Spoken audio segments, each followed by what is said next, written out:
Hi, it's Katie Lebeds from Learning to Lean, a day in the life of a Lean Six Sigma Master Black Belt.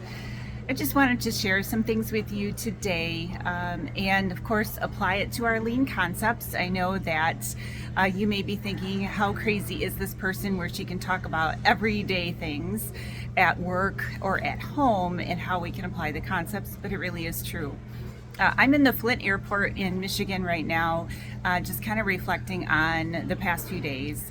So I came to Flint to support my mom and my dad, as my dad saw a neurologist and was given the diagnosis of Alzheimer's.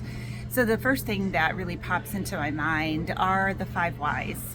And why did this happen? Why didn't his primary care doctor notice it before?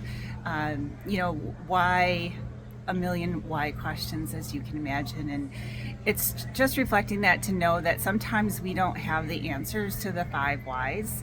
And of course, my being here is really to try to help my mom to understand and asking the doctor for more data. So they did a brain scan, which he had the data for, but he had a brain MRI last week, and unfortunately that information and the results of that MRI last week was not provided to the neurologist this week, which of course we can ask the 5 whys for that too.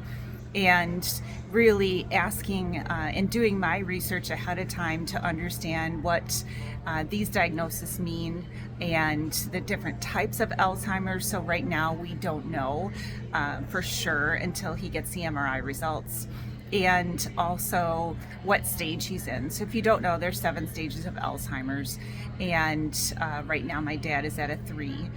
So he definitely has some memory problems and communication problems. So it's hard for him sometimes to communicate what he's thinking and get his words out.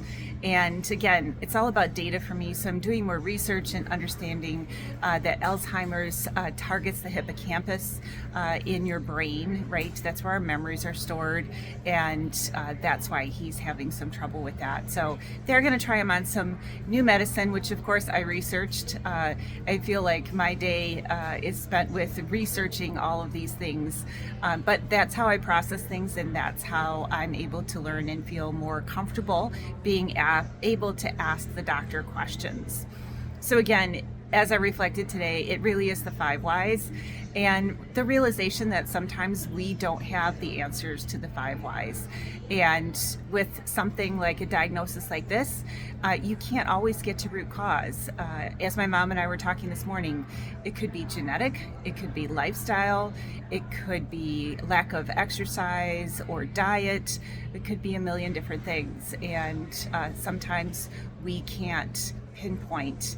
And at the end of the day, this is a situation where it really doesn't matter what the root cause is.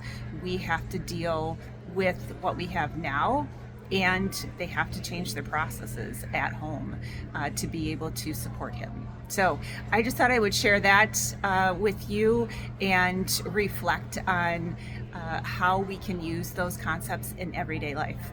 So I hope you have a great day, and I'll check in soon again.